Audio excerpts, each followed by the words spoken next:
حضرت عمر بن عبدالعزیز رحمۃ اللہ علیہ کے والد مصر میں ہوتے تھے، اور جناب عمر بن عبدالعزیز حضرت صالح بن کسان رحمۃ اللہ علیہ کے محدث تھے، ان کے پاس مدینہ طیبہ میں تعلیم حاصل کرتے تھے۔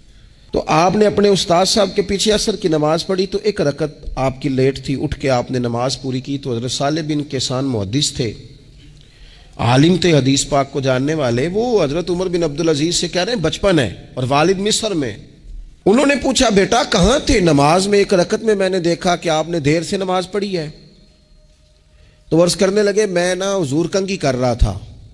بعض بچے آئینے کے سامنے کھڑے رہتے ہیں، پھر بڑی بڑی دیر ہی کھڑے رہتے ہیں۔ کنگھی کر رہا تھا تو ذرا دیر ہو گئی۔ حضرت صالح بن کسان رحمۃ اللہ علیہ نے ان کے والد کو مصر میں خط لکھا، فرمانے لگے جوانی بھی ہے، موقع بھی ہے، فرصت بھی ہے، اور ابھی بھی آپ کا بیٹا جماعت سے نماز نہیں پڑھتا۔ مصر میں خط گیا۔ آج جب میں نے پوچھا ہے تو اس نے کہا میں کنگھی کر رہا تھا۔ اتنے معمولی سے کام کے لیے اس نے تکبیر اولیٰ چھوڑ دی۔ اب وہاں مصر میں بیٹھے والد نے یہ نہیں کہا کہ مولوی صاحب آہستہ آہستہ ٹھیک ہو جائے گا، آپ کو کیا ہو گیا ہے، کوئی بات ہے کرنے والی؟ انہوں نے وہاں سے گھوڑے پہ بندہ دوڑایا، بندہ مدینہ طیبہ آیا۔ اس نے کہا جاتے ہی عمر بن عبدالعزیز کو لے جانا حجام کے پاس اور اس کے سارے بال اتروا دینا، اور اسے کہنا پتر جن بالوں کی وجہ سے نماز رہ جائے ان بالوں کو سر پہ نہیں رہنا چاہیے، تیری جماعت کی رکعت رہ گئی پتر، اتنا بڑا کام، اللہ کے حضور حاضری کا موقع تھا۔ پھر اس کا رزلٹ کیا نکلا؟ حضرت عمر بن عبدالعزیز بادشاہ بنے، 39 سال عمر میں انہوں نے پوری امت کو خیر سے بھر دیا۔ حشام بن عبد الملک کے بھی 11 بیٹے تھے، جناب عمر بن عبدالعزیز کے بھی 11 بیٹے تھے۔ حشام جب دنیا سے گیا تو ہر بیٹے کو 10 لاکھ دینار آئے، اور جناب عمر بن عبدالعزیز جب دنیا سے گئے تو 11 بیٹے تھے اور 6 دینار تھے۔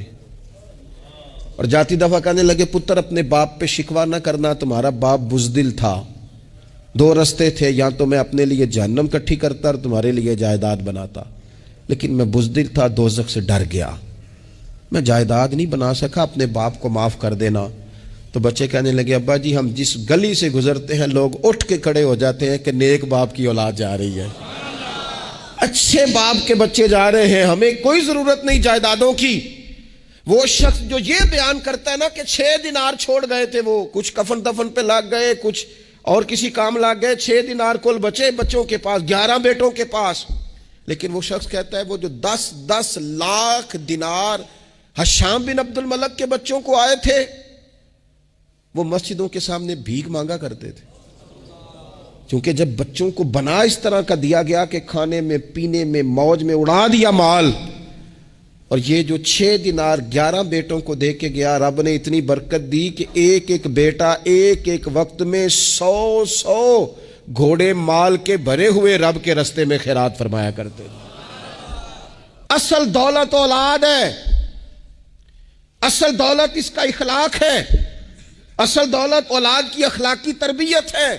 ایسا نہ ہو کہ مال کمانے کے چکر میں اصل دولت سے ہاتھ دھو بیٹھے، ایسا نہ ہو کہ بینک پیسوں سے بھر جائے اور ہماری اولاد ہاتھوں سے نکل جائے، ایسا نہ ہو کہ ہم نے یاروں کو ٹائم دے دے کے تو بڑی دور نکل گئے ہم، لیکن ہمارے بچے کے ذہن میں چند سوالات تھے، ہم انہیں مطمئن نہیں کر سکے، ہم نے نوکروں کے ذمہ ڈال دیا، فلانے کے ذمہ ڈال دیا، چچا کے ذمہ ڈال دیا، وقت نہیں دیا، ٹائم نہیں دیا۔